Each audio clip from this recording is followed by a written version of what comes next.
All right, good afternoon, everyone, and welcome to everyone who's actually live joining our class today. A special shout out to our virtual students that are going to be watching this video later.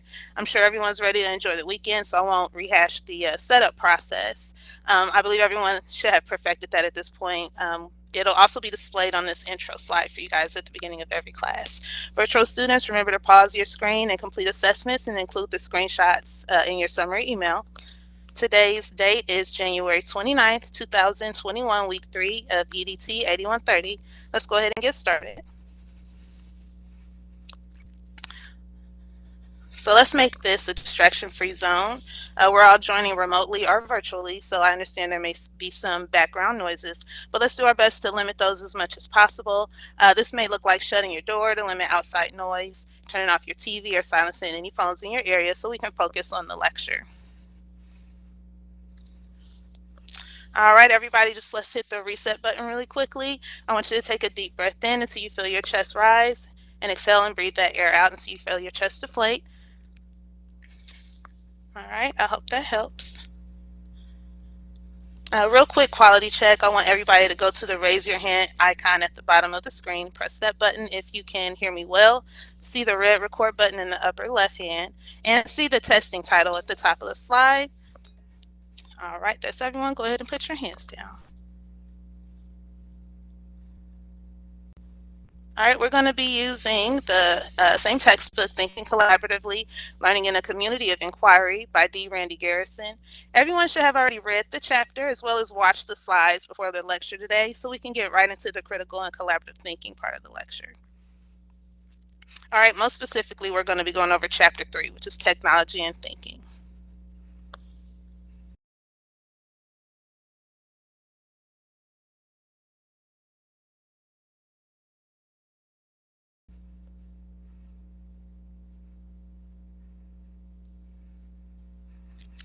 All right, real quick, let's get the blood flowing with the icebreaker, more specifically a riddle.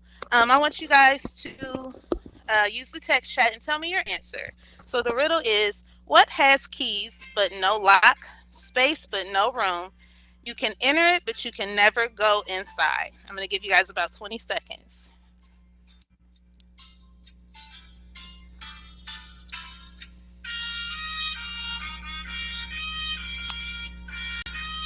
All right, that is correct. If anyone else thought the keyboard, that would be the correct answer. Real quick, I have one more icebreaker. All right, so this one we're going to be using our shape or pencil tool, and we'll also be using the text box.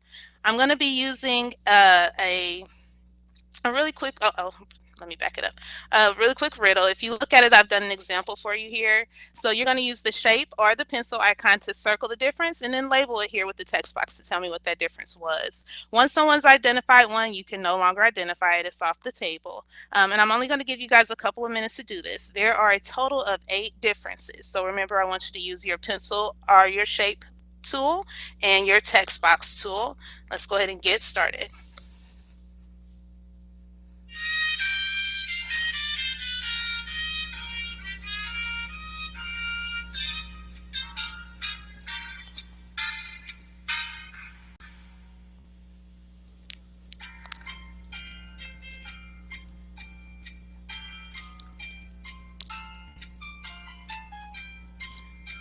It says in the instructions you want to stick to the picture on the right-hand side.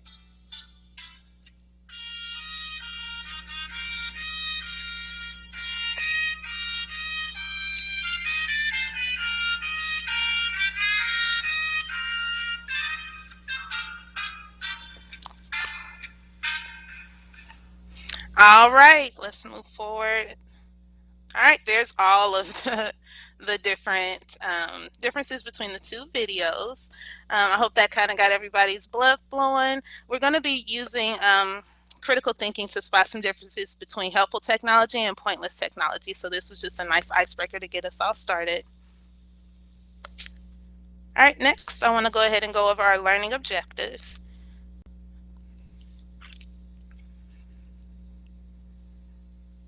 All right. By the end of this lesson, you will be able to describe how technology is both a disruptive and constructive transformative force. You'll be able to describe how technology can support an environment for deep learning by sustaining connections and creating opportunities for thinking and learning collaboratively. And participants can use web conferencing tools to participate in interactive virtual class lectures like we just practiced with the icebreaker a moment ago.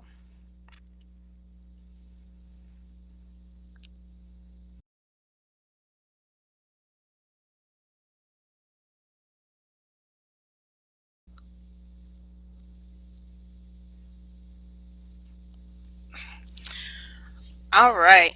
The reality is that spontaneous and superficial messages do not encourage depth of thought and sustained discourse. While they do serve a purpose, social engagement does not equate to scholarly engagement. So, what I'm wondering is, do you think it's possible to use technology to create an environment of deep thinking and collaborative learning? I want you to go to the chat and give me a thumbs up emoji if you agree, or a thumbs down emoji if you disagree. From something as simple as social media to something as complex and robust as Google Classroom, is it possible to generate thoughtful discourse and deep thinking? The author of the textbook says simply capitalizing or using all the new technology that's available isn't sufficient. You have to use certain tools or services to engage students on a critical thinking level. So technology like social media may allow you to share your personal interests or activities through mindless interactions like sharing pictures, staying in touch with friends, but without deep thinking, it's a useless tool for education. Programs like K-12 and Google Classroom have surfaced and are a disruptive force in educational programs, especially now that schools have been closing their doors across the country. It's kind of forcing collaborative learning and thinking to the spotlight. All right, this is the video clip that I asked you guys to watch in advance. It was a very quick video, just about 2 to 3 minutes. It does give you a little bit of information on Adam Braun, which is the founder and creator of POP, or Pencil of Promise, and the TED Prize winner, Sugata Mitra, who is the creator of SOUL, or Self-Organized Learning Environments. So between those technologies, he discovered that it's changing the way that we learn in a way that requires teachers, our traditional schools, to be kind of obsolete.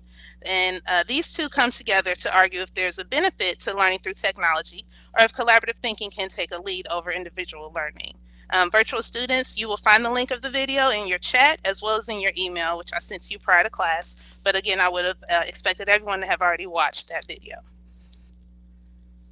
All right, real quickly, let's do an assessment. I want you to use the poll that I'm going to send out to answer these questions. It'll be options 1, 2, 3, or 4. The question is, the proliferation of social media has had an enormous impact on shaping societies. Society's communication. How did the textbook author feel about social media and how it's utilized? So give me a second. I'm going to get those options pulled up for you.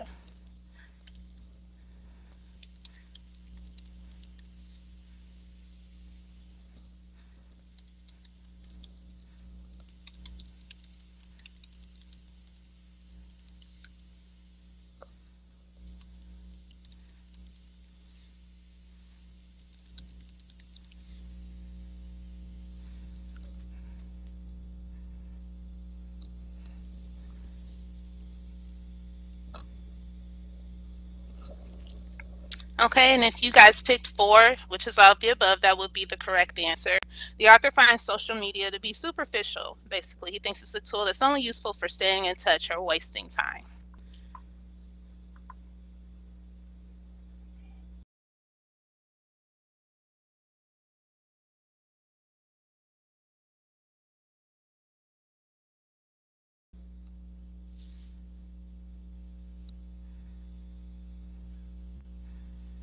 Okay, so who here agrees with the author's idea that social media has no place in critical thinking or higher learning? Or who thinks that social media can possibly harbor an environment of collaborative thinking? I want you to use your pointer tool and point to the answer that best fits you. It kind of seems that the author doesn't believe that social media can be part of higher thinking and is only useful for mindless tasks like Adam Braun and Sue Gautamatra, I want to argue that there is room for deep learning on social media. I can maintain connections. I can encourage students to think and learn collaboratively on social media as well. I think the key would be to have the proper mindset and the willingness to learn.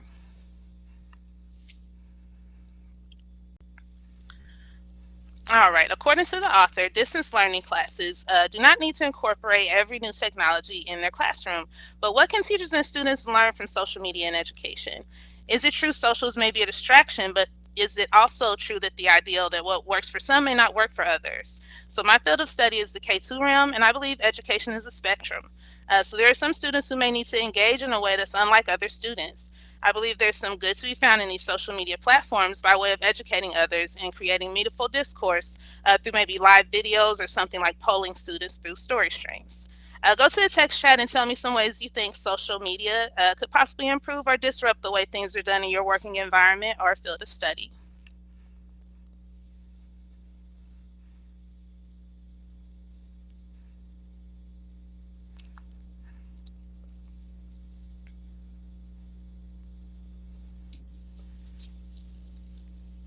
Very true. It can definitely lead to bullying of other students.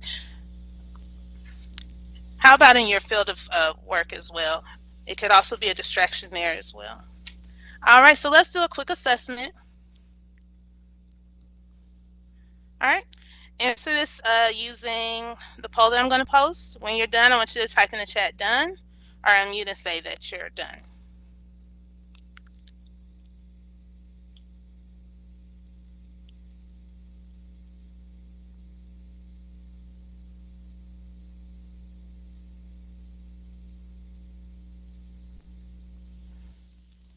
All right, so the question reads, distance education classes need to incorporate all new emerging technologies in their classroom as soon as possible. Is this true or false?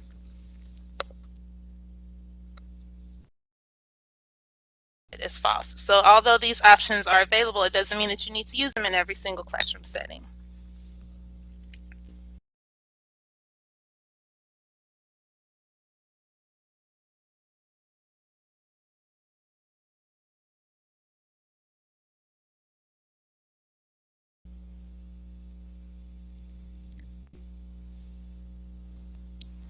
All right, let's wrap it up.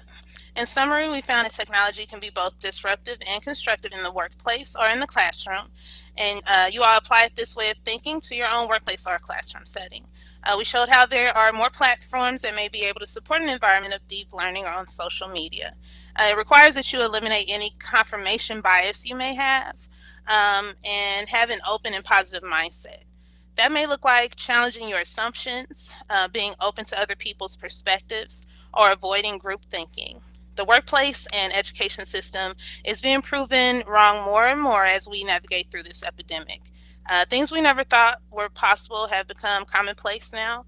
We can discuss the future of learning. We did discuss the future of learning, and it was evident that technology it's evolving the way we learn and think today. Be it for better or worse, we are on a ride. I'm excited to see where it takes us. This leads me to believe that there is more promise and room for growth in the areas across the field of study.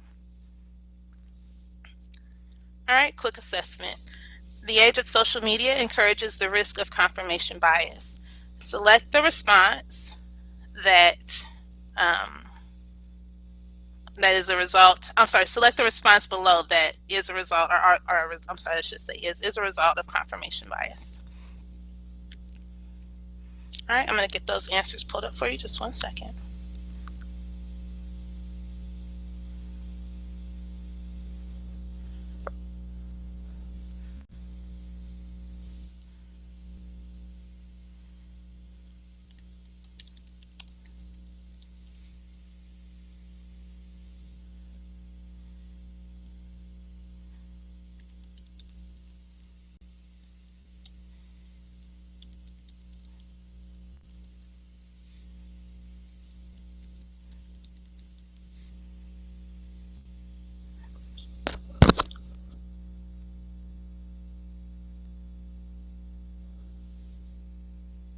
Very good. It will be all of the above for this as well. All right. Did any of you have any questions, either about the lesson or any of the assessments? If so, go ahead and unmute yourself and ask away. Virtual students, you can end your session at this point and email me in the summary if you have any questions or comments that you may have. I'm going to go ahead and end the recording right here for you guys, and anyone that's in the live session, if you have any questions, you can stick around. All right, thank you.